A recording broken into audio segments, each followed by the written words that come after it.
दोस्तों Jugal sir online classes YouTube channel में आपका हार्दिक स्वागत है। आज मैं आपको देखिएगा जो आपने अब तक मेरे वीडियोस देखे हैं उनमें बहुत ही सराहनीय योगदान आप लोगों का रहा।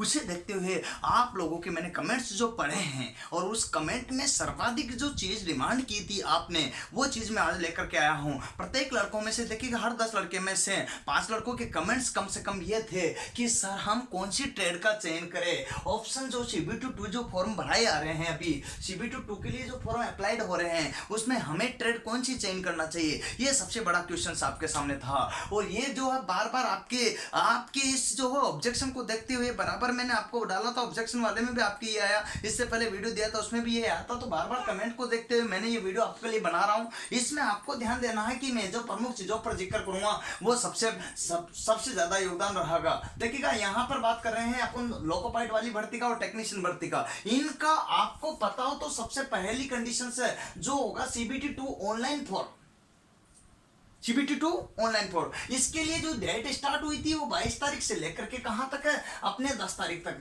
अब कंडीशंस आप समझ सकते हो कि ऐसी स्टेप में आपको जो दिन मिले हैं वो कितने मिले हैं, 10 दिन। 10 दिन के अंदर आपको क्लियर करना है कि ये फॉर्म भरने हैं। अब 1 तारीख तक लास्ट भरना था, कुछ लड़कों ने भर दिया, वो चाहे तो चेंज भी कर सकते हैं, ऐसी स्टेप आपके साथ आएगी। अब आप देखिएगा, और जिन्होंने भर दिया परेशान होने की जरूरत नहीं, मैं कंडीशन सारी अप्लाइड कर देता हूं, अतः उनको कतई परेशान नहीं होना है कि कैसे भरेंगे सर, किस तरह से भरेंगे। तो मैं सभी चीजें आपके सामने एक एक को विस्तार से समझाते हुए चलूंगा। लेकिन ध्यान रखिएगा कि जो आज वीडियो बता रहा हूं आपको बहुत महत्वपूर्ण है। इन 3-4 दिनों में आपको ये बहुत काम देगा, क्योंकि ये CBT2 जो होगा ना उसमें ट्रेड चेन भी इसमें एक ऑप्शन है। अब मैं आपको बताना चाहता हूं, सबसे पहले देखिए पहला ऑप्शन है selection of RRB। Selection of RRB कि कौन सी RRB से फॉर्म भरे। पहला आपका प्रश्न मेरे से ये जनरेट होता है कि कौन सी RRB से सर फॉर्म भरे, ये बार बार पूछा गया है, ये बार बार पूछा गया है। कौन सी RRB से फॉर्म भरे ये बार बार पूछा गया। इसे देखते हुए मैं आपको बता देना चाहता हूं सबसे पहली कंडीशन से। अब RRB टोटल कितनी है, 21। अब 21 RRB से आपका चयन करना है। मैं एक सलाह दे देता हूं, वैसे तो मैं इसका वीडियो आपको पूरी RRB की एक सारणी ऐसे कैसे पूरा किस किस बोर्ड की कितने कितने पद है, पोस्ट है, उन सभी पोस्टों का एक एक का और किस कैटेगरी की कितनी पोस्ट है, टोटल कितनी है, उसके आधार पर मैं बताऊंगा। लेकिन उससे पहले भी मैं आपको बता देना चाहता हूं बेसिकली कि यहां पर RRB का सिलेक्शन कर सकते हो। देखिए जिस बंदे की बढ़िया तैयारी है, शानदार तैयारी है, मान लगा करके वह शुरुआत से 2 साल 3 साल से 4 साल से तैयारी कर रहा है, तो उसे कहीं पर जाने की जरूरत नहीं है, वो अपने पड़ोसी RRB को ही सिलेक्ट कर ले। क्योंकि जैसे ही आपका RRB में चयन हो जाता है फिर आप ट्रांसफर के लिए दौड़ते रहते हो कि म्यूचुअल मिल जाए, म्यूचुअल नहीं मिले तो ऑन रिक्वेस्ट मिल जाए। लेकिन बहुत तकलीफ होती है, इतना आसान नहीं होता है। मैं ये नहीं कह रहा कि नहीं होता, वो भी जाता है, लेकिन आपको ध्यान रखना है कि इस बिंदुओं पर चर्चा करोगे तो बहुत ही प्रमुख आपके काम आएंगे। तो सिलेक्शन ऑफ RRB में 21 RRB में आपको चयन करना है। अब कैसे चयन करोगे तो देखना, मैं पहली सलाह है आपको सजेस्ट देना चाहता हूं कि जिस जगह के आप हो, जैसे पटना वाले आप पटना से भर सकते हो, अजमेर वाले अजमेर से भर सकते हैं, भोपाल वाले भोपाल से भर सकते हैं, चंडीगढ़ वाले चंडीगढ़ से भर सकते हैं, जम्मू वाले जम्मू से भर सकते हैं, भुवनेश्वर वाले भुवनेश्वर से भर सकते हैं, रांची वाले रांची से भर सकते हैं। ऐसे मतलब टोटल 21 RRB में जो जहां से है वहां से भर दे। जिस बंदे की तैयारी बहुत ही जोरदार और अच्छी है उसके लिए बात कर रहा हूं मैं। पर अब समस्या ये आती है कि बहुत सारे स्टूडेंट बोलते हैं कि नहीं सर मेरे को तो किसी भी कंडीशन में केवल नौकरी चाहिए, चाहे कहीं भी हिंदुस्तान में किसी भी जगह नौकरी लगे, सरकारी नौकरी मिल जाए एक बार बस। ये नहीं है कि आप जो हम यहीं रहे कर, इस चीज का तो बाद में फील होगा। प्रेजेंट टाइम आपको वास्तव में बताओ तो नौकरी की सख्त आवश्यकता है। आपका फोकस इस पे नहीं कि कौन सी RRB पर भरे, आपका फोकस है कि कैसे सर वो RRB बताओ जहां से सिलेक्शन सबसे कम मेरिट जाती हो, सबसे कम मेरिट, लो मेरिट जाती हो, वो RRB बताइए हमें सर, जिसके लिए हम आपको आपकी वीडियो का इंतजार कर रहे थे। एक्चुअल में धन्यवाद, आप मेरे वीडियो का इंतजार करते हो इसलिए। फिर भी मैं आपको बता देना चाहता हूँ कौन सी आरआरबी से भरोगे। एक छोटी सलाह दे देता हूँ। मेरा जहां तक का मानना है, 10 सालों का अनुभव मैंने तय किया है रेल के साथ में, और रेल में पढ़ाते हुए, रेल में जॉब भी करते हुए, लगभग कंटिन्यूस मैं जितना भी टाइम मिलता है पढ़ा लेता हूँ, बाकी नौकरी कर लेता हूँ। अतः देश सेवा में हर वीडियो में बोल रहा हूँ, देश सेवा और रेल सेवा दोनों सेवा करता हूँ। आपको जहां पर भी सपोर्ट लगे, क्योंकि कंटिन्यूस जो है एनर्जीफुल बने रहना। हाँ, क्योंकि लॉस हो जाता है अगर कोई नौकरी लग जाता सरकारी, उसके बाद वो क्या है, जॉब में मस्त रहता, पेमेंट अच्छा नहीं लगता, तो अपनी सुकून भरी जिंदगी जीता है। लेकिन मैं आपको यहाँ बताता हूँ, मैं कंटिन्यूस जब से पढ़ाने लगा हूँ, कंटिन्यूस पढ़ा रहा हूँ, चाहे जॉब लग गया उसके बाद भी जो भी टाइम मिलता है, तब भी 1 घंटा 2 घंटा 4 घंटा जो भी टाइम मिल जाता, संडे को ज्यादा तो संडे को, ऐसा आपको बता देता हूँ। तो अब तक कंडीशंस आपको अप्लाइड करनी है, तो मैं आपको बता देता हूं कि यहां पर कौन सी जगह से। मेरा आज तक का मानना है, जहां ज्यादा पोस्टें हैं, जहां ज्यादा पद है, वहां से सबसे कम मेरिट जाती है। मैं ये नहीं बता रहा कहां से भरोगे, लेकिन जहां ज्यादा पद है, कई बोर्ड है जो अगले वीडियो में आपको बताऊंगा, पूरी सारणी बना के यहां से भरोगे तो आपको पूरा क्लियर हो जाएगा।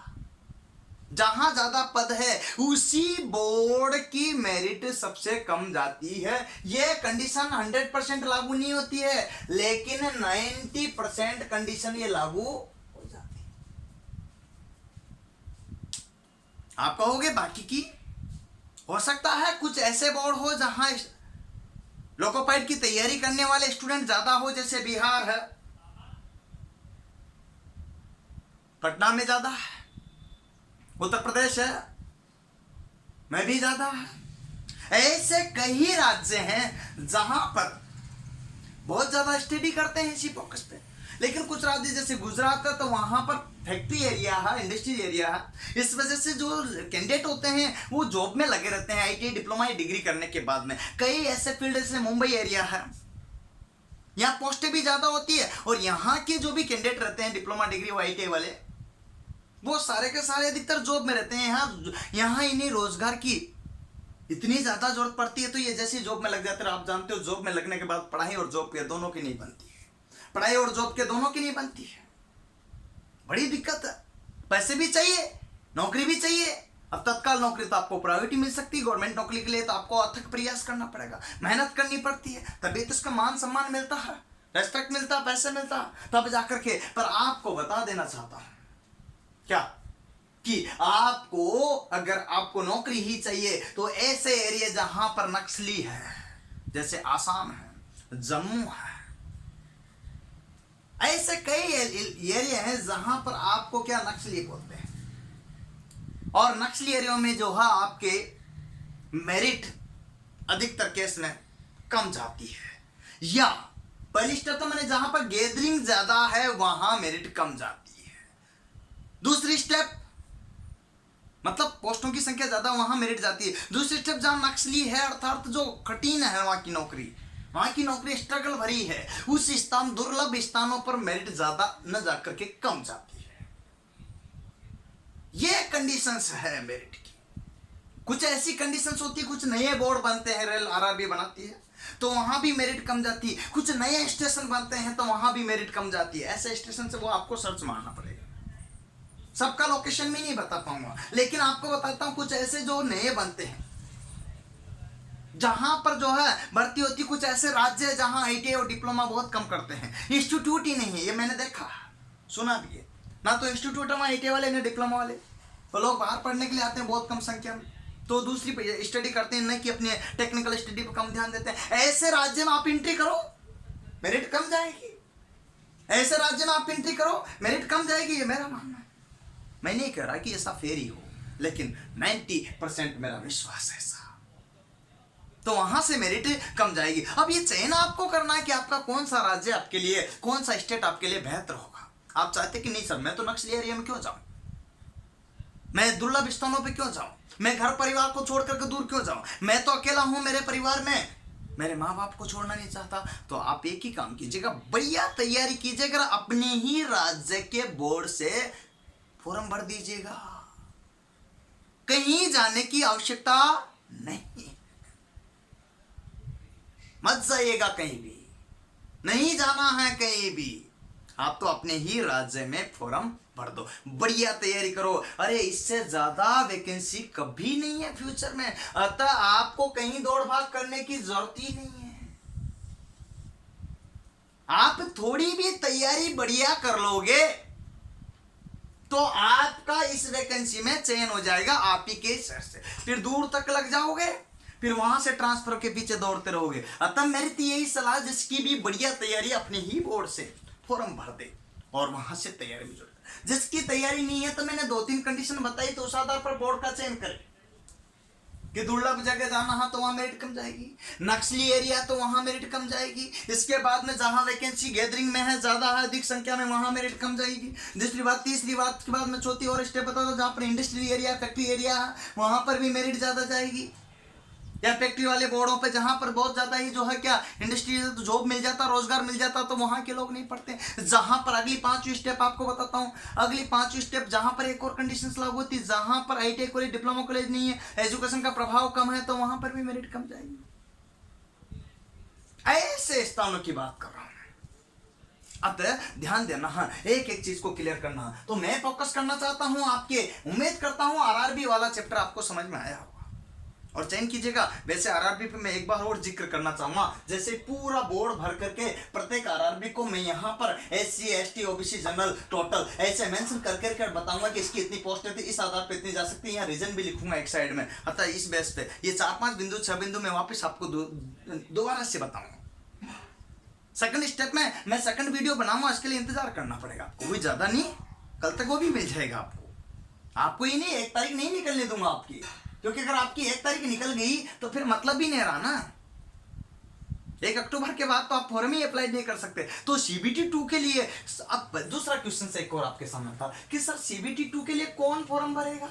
अभी बहुत सारे स्टूडेंट का कॉल आया, मैं मैसेज भी पढ़ रहा हूं तुम्हारे कंटिन्यूस, आपके सबके मैसेज पढ़ता हूं, मैं आपको परेशान होने की किसी को जरूरत नहीं, रिप्लाई भी देता हूं हो सके, जहां तक फोन पे भी रिप्लाई देता हूं, लेकिन आपको बोला कि रियल केस में ही कॉल करें जब आपका सब जगह से काम रुक गया हो कि नहीं सर, आप तो सर से ही पूछना पड़ेगा, तब जाकर के आप जो है कॉल कीजिएगा। मैं आपको उम्मीद करता हूं कि आपको सेटिस्फाई करूंगा। तो CBT 2 के लिए फॉर्म कौन भरेगा, ये भी प्रश्न।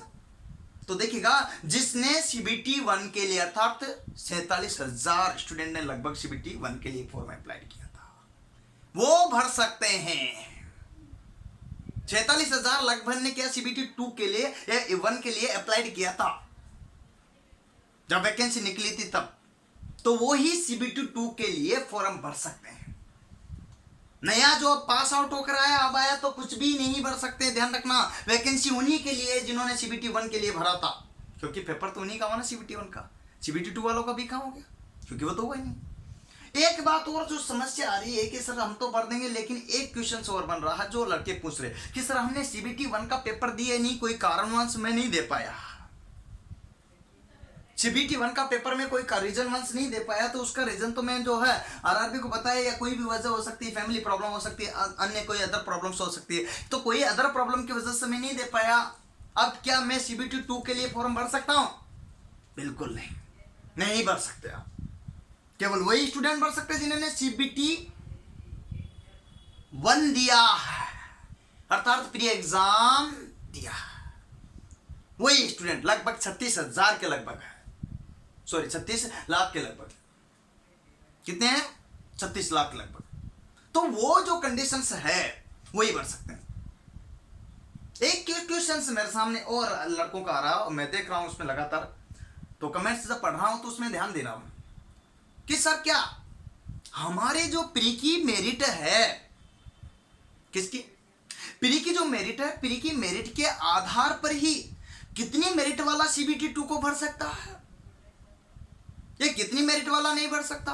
अरे आपको सबको फॉर्म भरना है, चाहे जिसके 1 अंक आ रहा हो, माइनस में आ रहा हो, तब भी फॉर्म भरना है CBT 2 के लिए, जरूर भरना है। पूछो क्यों? क्योंकि मेरिट जितनी आप समझ रहे हो ना, बाय द केस में स्केलिंग होगी, वापिस आंसर की आपके जारी होगी फाइनल, स्केलिंग के बाद में आपके मेरिट में नंबर बढ़ सकते हैं, कई और प्रॉब्लम्स हो सकते हैं जिसकी वजह से आपके नंबर बढ़ सकते हैं। लास्ट में आपके आरआरबी के पास में मैं उम्मीद करता हूं कि क्योंकि जिस तरह से वैकेंसी बढ़ रही है उस हिसाब से 10 लाख लड़के चाहिए 15 गुना, और 15 गुना के हिसाब से आपको विश्वास और यकीन से बोल सकता हूँ आरआरबी मैक्सिमम स्टूडेंट को भी चटनी करेगी। 15 गुना में होते 10 लाख, तो मैक्सिमम 5 लाख लड़के चट कर आ सकते हैं, इससे ज्यादा नहीं आ सकते जिस तरह से पेपर का स्टैंडर्ड इन्होंने प्री एग्जाम का बनाया था। अतः मैं आपको बता देता हूं कि लगभग 5 लाख के लगभग इनको मिल जाएंगे, लेकिन 5 लाख नेक्स्ट कहां से लाएंगे? उसके लिए इनको मेरिट घटानी पड़ेगी, मैं यह मानता हूं, या फिर 5 लाख में से ही चेंज करना पड़ेगा। वो आरआरबी के ऊपर डिपेंड है, इसमें मेरा अपना कोई रोल नहीं। मैं तो सिर्फ सजेस्ट कर सकता हूं कि ऐसा हो सकता है, संभावना है, पॉसिबल है, ऐसा हो सकता है, ऐसी संभावना है। लेकिन ये फेयर हो, इस बात का मेरे पास कोई वेरीफाई नहीं, इस बात का नहीं है। लेकिन इतना है कि ऐसा हो सकता, बिकॉज क्योंकि नहीं मिलेंगे, ये आपको बताता हूं। जिस दिन आपकी रिजल्ट आएगा उस दिन और देख लेना है कि आपका जो मेरे पे विश्वास कर रहे हो ना, ये यकीन में बदल जाएगा कुछ ही टाइम में। मैं और बताना चाहता हूं, देखिएगा जो बंदे तो आता है उस वही फॉर्म भरेंगे जिन्होंने चाहे मेरिट, उसके जो मेरिट में 2 अंक आए, 10 आए, 20 आए, 15 आए, 25 आए, 50 आए, इससे कोई फर्क नहीं पड़ता, या 99 या 100% आए, सबके सब स्टूडेंट CBT 2 के लिए फॉर्म भरेंगे। 36 लाख जिन्होंने फॉर्म पेपर दिया प्री वाला, वो जिन्हें छोड़ दिया वो नहीं भर सकते। जो अब जाकर के ITI डिप्लोमा डिग्री किए हैं कि सर हम भर सकते हैं, नहीं भर सकते। और बताना चाहता हूं, इसके बाद में जिनकी डिग्री, जिन्होंने फॉर्म तो भर दिया था CBT 1 के लिए और उन्होंने पेपर भी दे लिया, लेकिन ऐसे कई बंदे जिन्होंने 12वीं PCM की थी उससे फॉर्म भर दिया, तो वो यूं कहना चाहते हैं कि सर अब जो है मेरा डिप्लोमा क्लियर हो गया, मेरी ITI क्लियर होगी, मेरी डिग्री क्लियर हो गई है, उस टाइम क्लियर नहीं हुई थी। ये क्वेश्चन आया मेरे सामने, उस टाइम क्लियर नहीं हुई थी, क्या हम अब CBT 2 के लिए फॉर्म भर सकते हैं? अरे वो भर सकते हैं केवल टेक्नीशियन पोस्ट के लिए, केवल टेक्नीशियन, उसमें सिग्नल मेंटेनर और सिग्नल टेलीकम्युनिकेशन, इन पोस्टों के लिए ही वो भर सकते हैं, इसके अतिरिक्त नहीं भर सकते।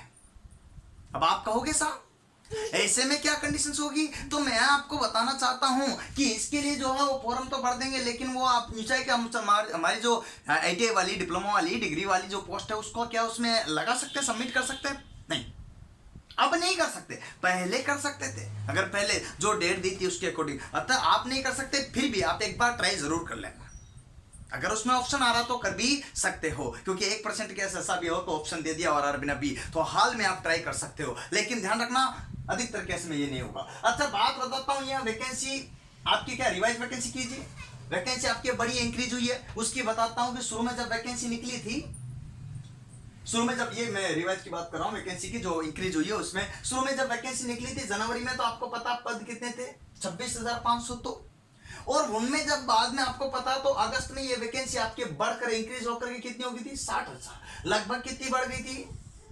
33,458। ये वैकेंसी आपके बढ़ चुकी थी। इसके बाद आपको बताना चाहता हूं सितंबर में फिर ये पद बढ़ गए हैं, और ये पदों की संख्या कितनी बढ़ गई है? टोटल पद कितने हो गए? 64,371। तो देखो दोस्तों, आप इसका 15 गुना बहुत होता, बार बार मैं इसी चीज को बोल रहा हूं, तो यहां जो कंडीशन है ये बहुत होती।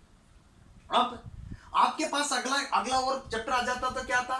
Option number 3। तो ऑप्शन 4 रेलवे, रेलवे में सर एक और चैप्टर, ये तो आपका वैकेंसी का तो आपको पता चली गया, इसमें कोई सरदर्दी वाला बात नहीं। अब बात यहां पर तो है ऑप्शन 4 रेलवे, रेलवे की कौन कौन से सर मैं ऑप्शन चूज करना तो कौन कौन से करे, तो ये सारे के सारे ऑप्शंस आपके चूज किए गए। तो किसी आरआरबी में अलग अलग, आरआरबी में अलग अलग, किसी में 2 दिए, किसी में 3 दिए, किसी में 4 दिए, किसी में 2 दिए, किसी में 3 दिए, किसी में 4 दिए, किसी में 1 दिया, तो वही चूज कर सकते हो, वही चूज कर सकते हो। ये ऑप्शन से आपका क्या मतलब है सर, इससे क्या फर्क पड़ेगा? अरे जिस बंदे की बढ़िया तैयारी है, जैसे ऑप्शन कौन कौन से, ये है NFR, तो northern frontier railway, SCR south central railway, यहाँ पर CR सेंट्रल रेलवे, ECR का मतलब eastern central railway, ECOR eastern coast railway, ER eastern railway, NR north railway, NCR northern central railway, और NER नॉर्थ ईस्टर्न रेलवे, और इसके बाद SER south eastern railway, SECR तो ये साउथ ईस्टर्न सेंट्रल रेलवे, ये SWR west central railway, WR west railway, NWR northern railway, WCR। ऐसी कई समस्या। सर इसमें क्या होगा, देखो मैं बताता हूं इसका प्रैक्टिकली, ये चीज लास्ट का मैं ले लेता हूं।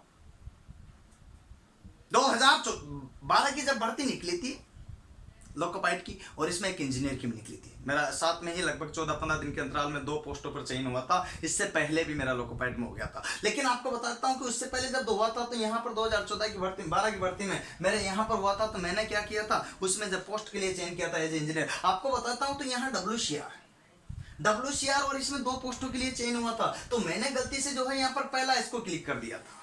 उसमें जैसे अपने क्या मांगते हैं यहाँ पर, तो आपके जोन मांगा गया, तो जोन जैसे मांगा था मैंने NWR कर दिया था। क्या कर दिया था? NWR पहला, फिर दूसरा ऑप्शन रख दिया था WCR। मेरे को पता नहीं था, मैं कोटा से बिलोंग करता हूँ राजस्थान में, और मैं पहले जोधपुर में अभी सेवा में था।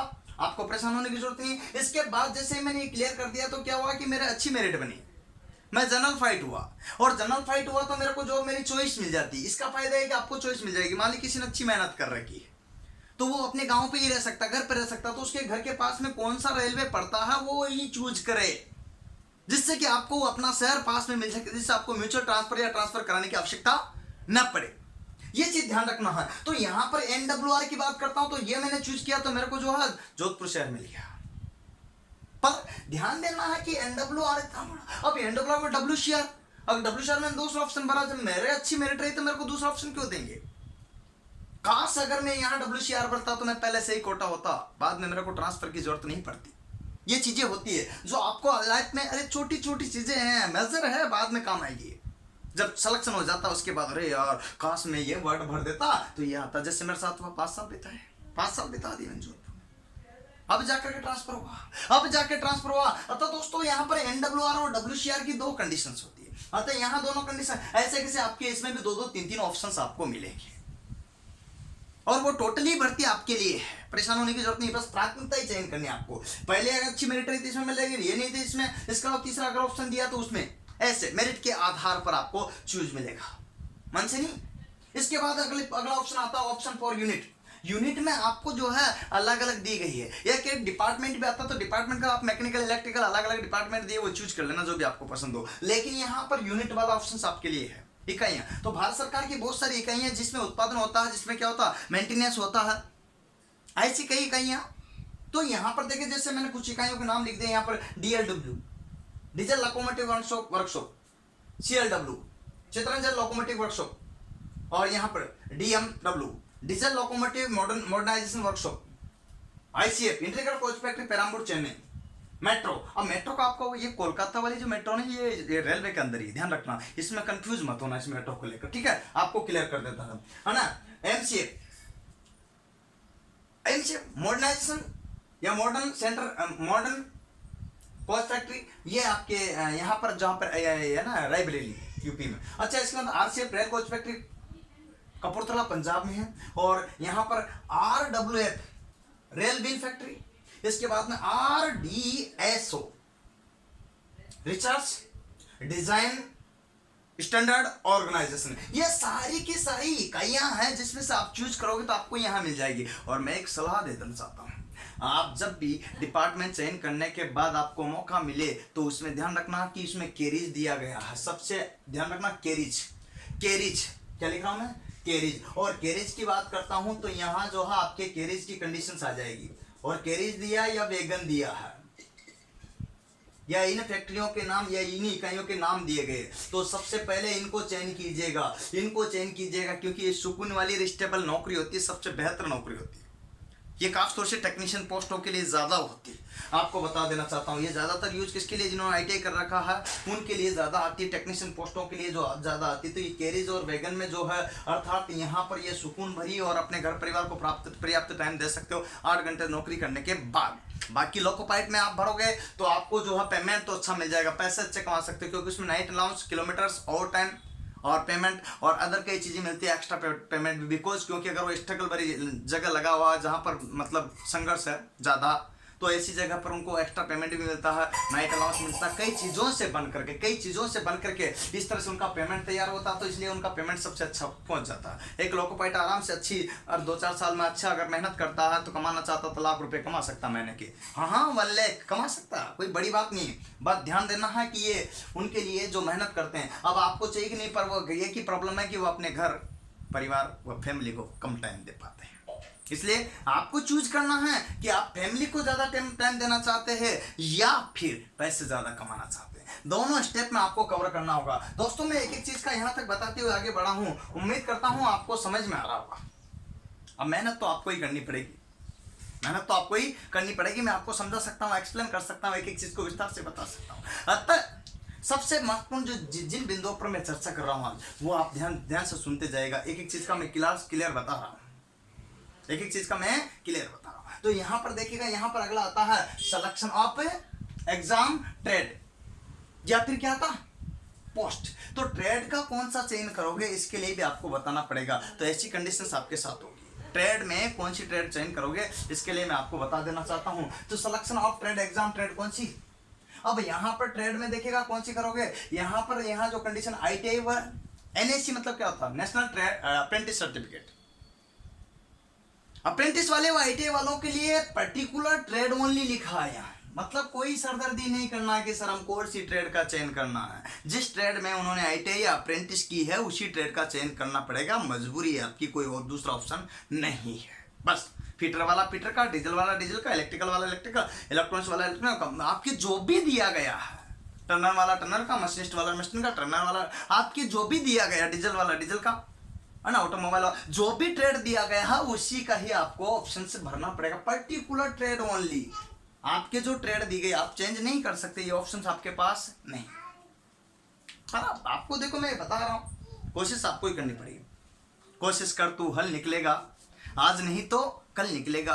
मेहनत कर, पौधों को पानी दे, बंजर जमीन से भी फल निकलेगा, बंजर जमीन से भी फल निकलेगा। अर्जुन के तीर सा शब्द मरुस्थल से भी जल निकलेगा। हिम्मत न हार, कोशिश जारी रख, जो आज थमा थमासा है कल चल निकलेगा। कोशिश कर तुम हल निकलेगा, आज नहीं तो कल निकलेगा। तो दोस्तों ध्यान रखना है, मेहनत जारी रखना है, कोशिश जारी रखना है, एक एक चीज आपको क्लियर मिलेगी। मैं आपको बताना चाहता हूं, अब इसके साथ में ही मैं आपको एक और चीज बताना चाहता हूं कि जिन्होंने 12वीं पीसीएम कर रखी है तो वो कौन सी ट्रेड का चयन करेंगे।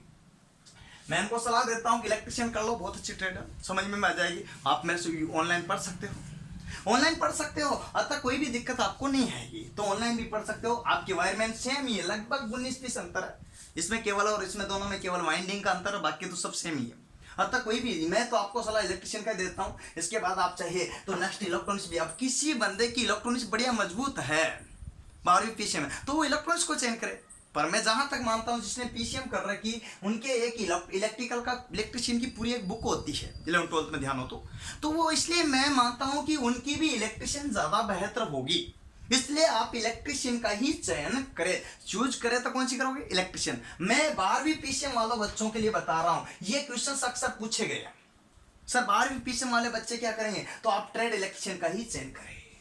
ओके, मेरे सलाह। बाकी आपकी अगर इलेक्ट्रॉनिक्स स्ट्रॉन्ग हो तो कर सकते हो, मना नहीं है, वो आप पे डिपेंड है, लेकिन मेरी सजेस्ट है। अब देखिएगा यहाँ पर बात करता हूँ, वैसे कोई भी जिस सब्जेक्ट में आप माहिर हो, जिस ट्रेड में आप माहिर हो उसको चयन करें, ये आपकी पहली मेरी सलाह। लेकिन इसके अलावा अगर मेरे से जानना चाहते हो तो आप ऐसा कर सकते हो। अच्छा, इसके बाद डिप्लोमा और डिग्री वालों के लिए क्या, जिन्होंने अलग अलग ट्रेड में डिप्लोमा या डिग्री कर रखी है, टेक्निकल, ध्यान रखना। अब उसकी ब्रांच की कंडीशन में अप्लाइड कर देता हूँ। देखिए यहाँ ब्रांच में ना अलग अलग दी है। सबसे पहले ब्रांच दी इलेक्ट्रिकल, वह इलेक्ट्रिकल से संबंधित ब्रांच है, इलेक्ट्रिकल व इलेक्ट्रिकल से संबंधित ब्रांच है। अब ध्यान देना है कि इलेक्ट्रिकल व इलेक्ट्रिकल से संबंधित ब्रांचों में वो किस किस ट्रेड का चयन करेंगे, इलेक्ट्रिशियन का, वायरमैन का, इंस्ट्रूमेंट मैकेनिक का, और आर्मेचर वाइंडर व RAC, refrigerator and air conditioner.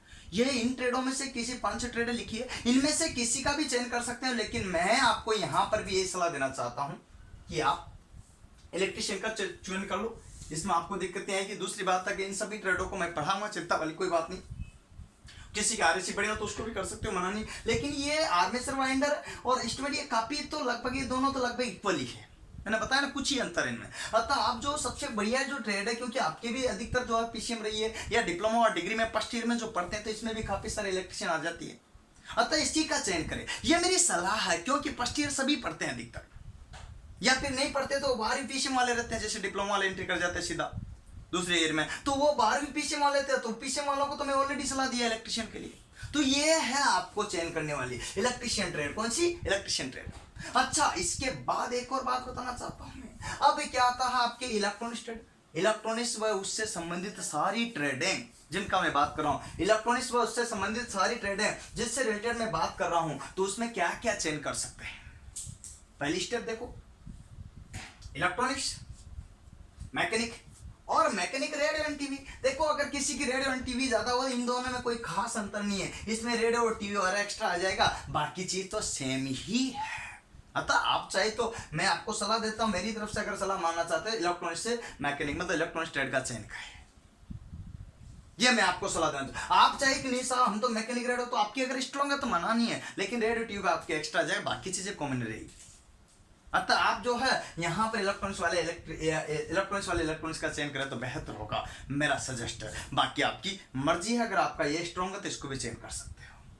Mechanical वालों की बात करें कि सर हम कौन सी ट्रेड का चयन करेंगे, आप फिटर का कर सकते हो, आप मैकेनिक मोटर व्हीकल का कर सकते हो, आप मैकेनिक डीजल का कर सकते हो, RAC refrigerator and air conditioner का कर सकते हो, मिलराइट का कर सकते हो, मशीनिस्ट का कर सकते हो, हीट इंजन का कर सकते हो, टर्नर का कर सकते हो। अब आप कहोगे सर इतनी तो हमें पता ही नहीं, अरे आप छोड़ो ना, आप तो जो है ना फिटर कर लो, और ज्यादा से ज्यादा करना तो डीजल मैकेनिक कर लो। ये डीजल मैकेनिक मोटर मैकेनिक एक ही लगभग 19-20 अंतर है, ज्यादा अंतर नहीं है, थोड़ा सा अप डाउन का अंतर है और कुछ खास अंतर नहीं है। इस मोटर मैकेनिक में वाहनों की व्हीकल की बॉडी भी आ जाती है, और इसमें बॉडी नहीं आता, केवल इंजन ही आता। अतः और यहाँ हीट इंजन भी यही है, अतः कोई परेशान होने की जरूरत नहीं है। लेकिन मैं ज्यादातर आपको सलाह देता हूँ, अगर कोई फीटर का चयन करता तो उसके टर्नर जैसी कंडीशन होगी। मिलराइट और टर्नर और मशीनिस्ट इनमें काफी ज्यादा अंतर नहीं है, टूल्स सबके कॉमन आते हैं। अतः एक चीज का चयन करोगे तो ये सारी कॉमन। आपको मैं सलाह दूं, फीटर करोगे तो कोई दिक्कत आपको नहीं होने दूंगा मैं, और मशीनिस्ट या मोटर मैकेनिक करोगे या डीजल मैकेनिक करोगे तो कोई दिक्कत नहीं होने दूंगा, ये मेरी जिम्मेदारी है। क्योंकि अगर आपका सहयोग रहा अच्छा सराहनीय, तो मैं आपके लिए लाइव भी आ जाऊंगा, लेकिन इसके लिए मेरे को सब्सक्राइबर, शेयर और लाइक करोगे तभी संभव है। क्योंकि दोस्तों मैं पढ़ा सकता हूँ, पढ़ा रहा हूँ, लेकिन लाइव के लिए जो है आपके सहयोग की मेरे को आवश्यकता है। आप मेरे वीडियोस देख सकते हो, अतः कंटिन्यूस जो है वीडियो देखोगे तो उसमें आपको कुछ नया मिलेगा, क्योंकि मैं लगातार 10 साल से इस फील्ड में हूँ, वर्क कर रहा हूँ और साथ में पढ़ा रहा हूँ। अतः मैंने रिसर्च कर लिया एरएल के बारे में। अतः आपको बताता हूँ कि कितनी मेरिट कहाँ की जाएगी, ये भी मैं जिक्र करूंगा, लेकिन उसके बारे में बात बताना चाहता हूँ। अगला क्या आता है आपका, अब ऑटोमोबाइल वाले क्या चेंज करेंगे। ऑटोमोबाइल की केवल ये सारी ट्रेडें तो सेम ही है, ये ऑटोमोबाइल की जितनी ब्रांच है वो सारी ट्रेडें तो कॉमन ही है, या ऑटोमोबाइल से रिलेटेड बात बताना इक्विवेलेंट। अच्छा बात बता रहा हूँ इक्विवेलेंट, या फिर बात यहाँ पे अब ट्रैक्टर मैकेनिक एक्स्ट्रा कर दे ऐसे। अरे भाई छोड़ो, ट्रैक्टर मैकेनिक भी आपके जो है ना मोटर मैकेनिक या फिर डीजल मैकेनिक जैसे होता। तो इसमें मैं आपको सलाह दे रहा हूँ कि फीटर चेंज कर सकते हो या फिर डीजल चेंज कर सकते हो, बहुत अच्छी ट्रेड है जो आपको दिक्कत नहीं आने दूंगा, चाहे वो ऑटोमोबाइल वाला हो मैकेनिकल वाला हो। तो मेरी सलाह में मैं जिन जिन को भरवा रहा हूं, मेरी सलाह के अनुसार करोगे तो फीटर और मैकेनिक डीजल, ये दो ट्रेड है जिसमें ये दोनों ब्रांच कवर है, मेरी सलाह से अगर करना चाहते हो तो। अगर आपकी फिर आपका स्ट्रॉन्ग पार्ट के देखना, इलेक्ट्रॉनिक्स में मेरी सलाह है और आपके इलेक्ट्रिकल में भी मेरी सलाह है। इसके बाद में आपको मैं देता हूं 12वीं पीछे में भी मेरी सलाह है। अगर मेरी सलाह के अनुसार बढ़ना चाहते थे ये बढ़ो, बाकी जो आपका स्ट्रॉन्ग पार्ट हो वो बढ़ सकते हो, मना नहीं है। सबसे पहले उसी को चेंज करना जो आपका स्ट्रॉन्ग हो, न कि मेरे अकॉर्डिंग। तब मैंने ये सारी चीजें आपके सामने बताई है। एक चीज और बताना चाहता हूं, ये तो मैंने सारा जो है एग्जाम ट्रेड का बताया, भी पोस्ट का पिक्चर बाकी है। आप कहोगे साहब पोस्ट के बारे में कैसे बताओगे। अरे दोस्त यहाँ पर बता देता हूँ कि सर हम कौन सी भरेंगे। मैंने तो केवल आईटीआई की है या फिर अप्रेंटिस कर रखी, नेशनल अप्रेंटिस सर्टिफिकेट ही ले रखा है।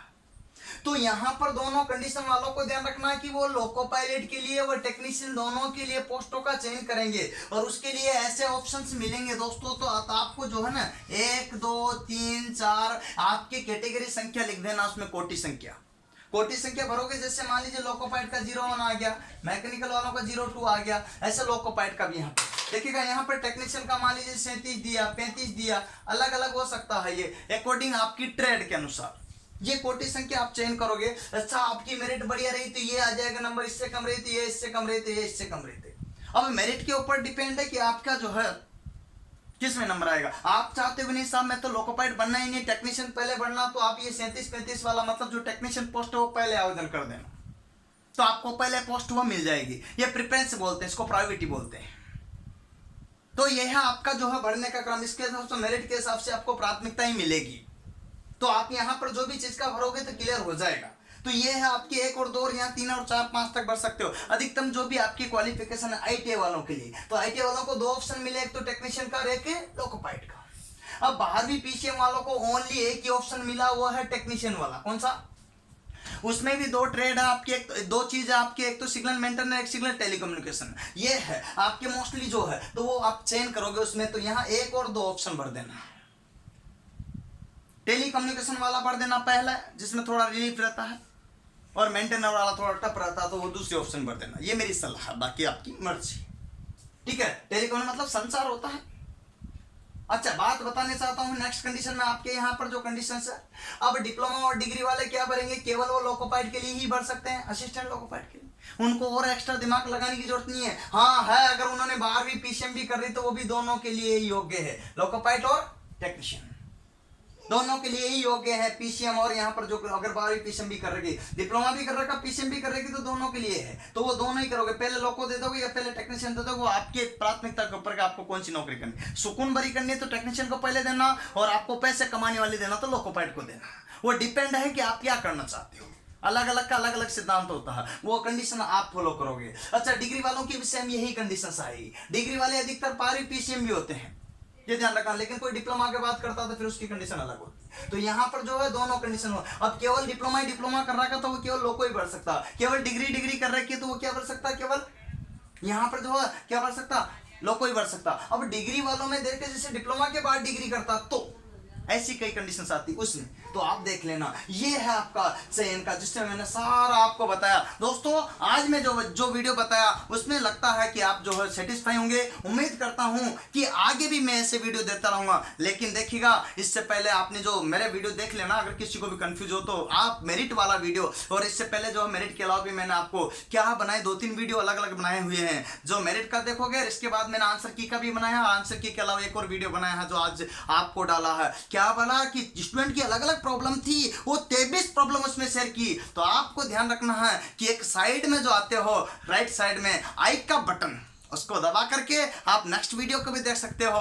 और ध्यान रखिएगा, आपसे स्पेशल है ना, ध्यान रखिएगा, बार बार कह रहा हूं, अगर अच्छा लगता है तो सब्सक्राइब जरूर करें, लाइक करें, शेयर करें, जिससे कि मैं आपके साथ हमेशा बना रहूंगा। धन्यवाद। जय हिंद, जय भारत, वंदे मातरम।